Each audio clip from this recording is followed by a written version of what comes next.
Hey, in this video I show you where to find and how to use the tools in Wilcom. So basically the tools are on the left side here. This is the so-called toolbar. If this is somewhere else, it's because you dragged and dropped it somewhere. I like to have it on the left side. It's more comfortable for my eyes. If you don't find it, you can go here on window.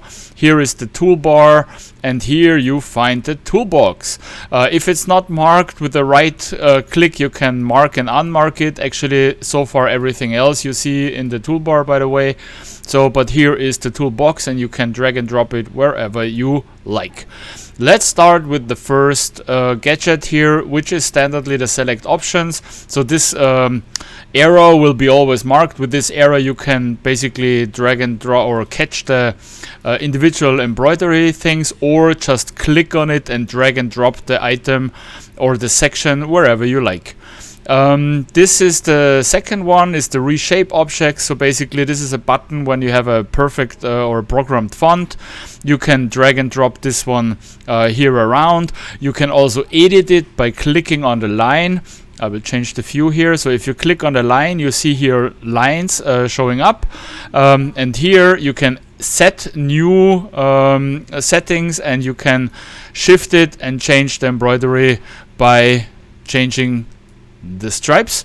So here is basically a little trick. If you set lines, doesn't matter if it's in a font or in any kind of other section, you will find here the dots. If you press the space button on your keyboard, you can change between round and corner. It's very nice to reshape objects any kind, but in the font, for example, you have here the baseline. So here you can shift it on the line, so you can adjust, for example, the distance between the letters, or if you press it and hold the string STRG or control button, then you can also shift it to other positions. So again, if you just click with your mouse, drag and drop, it will be on the baseline. This is this line down here. But if you press control, then you can actually put it anywhere you like. So it's very cool if you need it.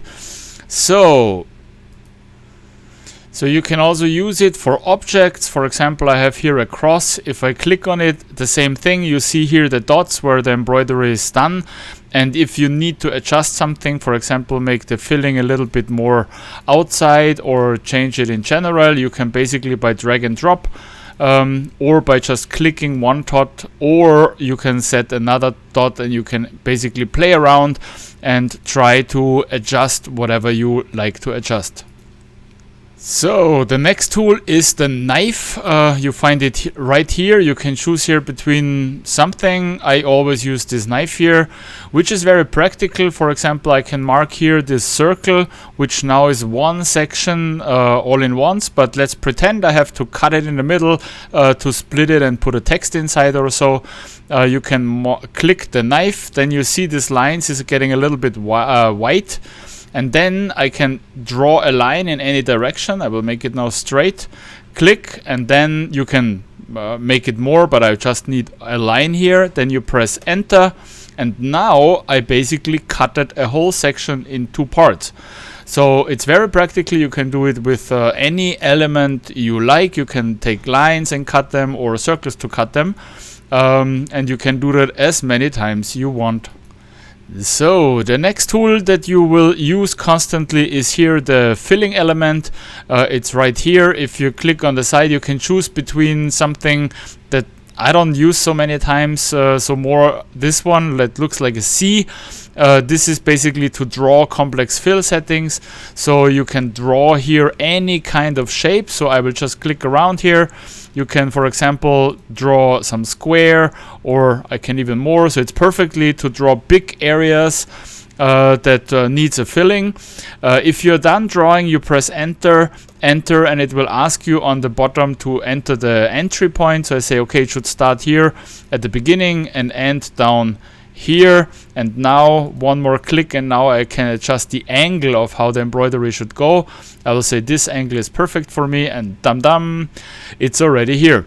You can change the stitchings, the stitch effect here. For fillings you should use the tatami, which is a filling. It's way better than the satin, which you use for a small section. And now you have drawn this element. If you now go back, for example, and to adjust something, you go here to that reshape objects, and you can adjust these lines that I just drew. So basically you can use it as a correction, or you can just say I will make something more round.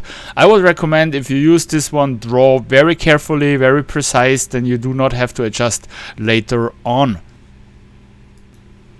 One more little feature here: if you have it marked, the object that you just drew, then you put here again, then you see that the lines are in a light shape. Then I can actually put, for example, some circle in the middle. It's very hard to see here, but I draw again, and if I press enter and enter, now I have there an object cut out of it. So you can basically also do it while you are drawing it. So you can, for example, make the square, press enter, and then draw the circle. I like to do it afterwards. So first I concentrate on the outline, make the whole object filled, and if I need to have a space in between, I will do that afterwards. It's more comfortable for me, but everyone has his own style of doing those stuff. The next tool is what I call the double needle, which is very, very useful for most of embroidery. Basically, I draw fonts with it, any kinds of line. I call it double needle because it's always two dots, and you draw basically some kind of pipe. So if I click here, you see that whatever it is, this is the shape it will be embroidered. If I click enter, you see this is basically the up and down effect, where you use the satin effect to embroider.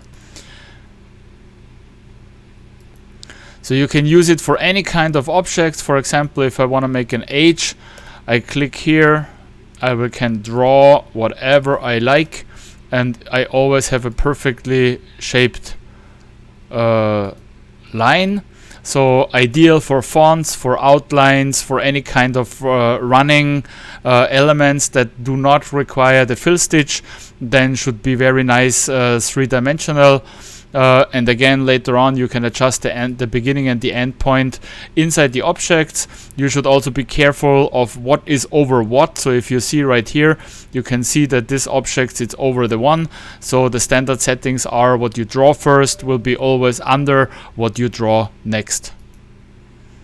In the same tool section, if you press here and keep pressed, you see you have different object or kind of drawing forms. I skipped the middle one, it's not so interesting. This is actually very, very useful for any kind of outline or one straight line that has the same width as anything else. So if the width is actually has to be adjusted, like thicker and thinner, you want to like to draw the previous one. But for example, if I have to put an edge around this object, then I draw it with here. So if you see this one, click, I go exactly on the edge of the element, and you can draw here with the right click, it's getting round, and I click here exactly around that element, and I'm done. Now I press enter. Now it asks me to enter the width. So the next thing is how thick the line will be. This is enough, and ta-da, you have a perfect outline. You can use this to make edges around elements or to draw basically whatever you like with it. So if you want, you can actually click here and draw any kind of shape, and you will always have the same edge around. So if I click here, if I press enter again, then you have this line, and it does basically whatever you like. Here it's important to know that you cannot adjust the width of it in different sections. So it's always one width for everything. So if it needs to be somewhere thicker or thinner, then you want to use the other tool. This is basically for edge or for lines that always have the same width all over again. So the next tool is the run stitch. So it's here. If you press here, you have several different styles. I would always start with the one because you can adjust or put in the settings any other effects. So if you start with this one, it's the same like the previous one, but in this case it's just a run stitch. Run stitch means it's basically the thinnest possible line you can embroider. If you check here, it's just one stitch, so your thread will be just one by one. You can do it can use it very well for any kind of thin stuff. So if you have to have very thin lines, this is exactly how you wanna draw it. If you choose here from the beginning already something else, like here the 3 times or the back stitch, then it's the same thing. You can draw the element, but in this case, sorry, that was the wrong one. Here is the back stitch, that's this one. So if you draw here, you have the back stitch, the same principle as the previous one, but in this case, as you can see here, it's making several stitches back and forth. So it's the same thing. You make a thin line, but it will be way thicker than the single ones.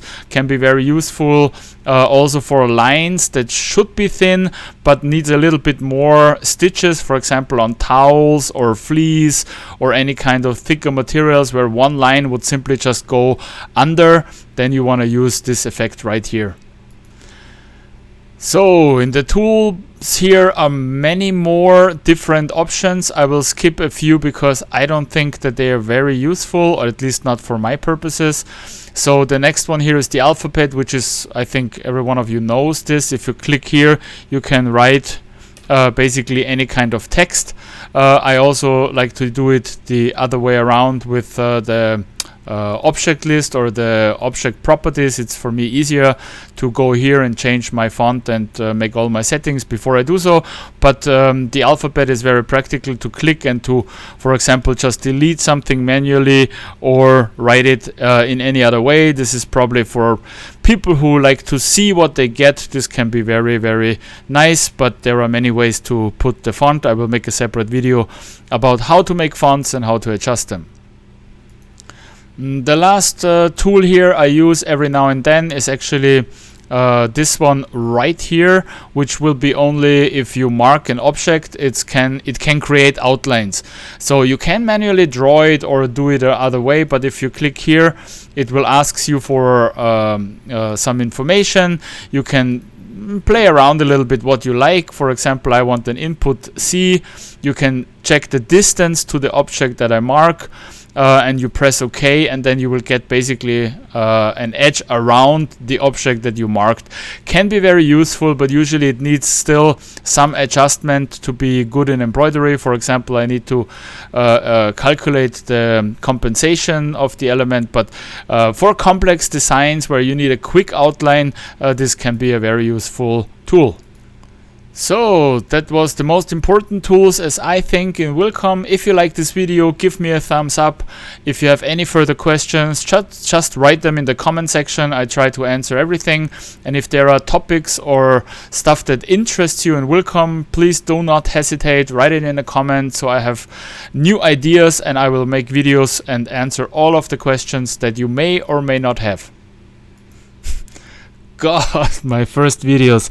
Guys, as you probably quite know, English is not my main language, so excuse me as my first videos. So I hope you at least can get something out of it. If not, please be patient. Maybe I make another one more professionally, but yeah, everyone has to start and I thought I'd do it right now. So have a good day. Bye bye.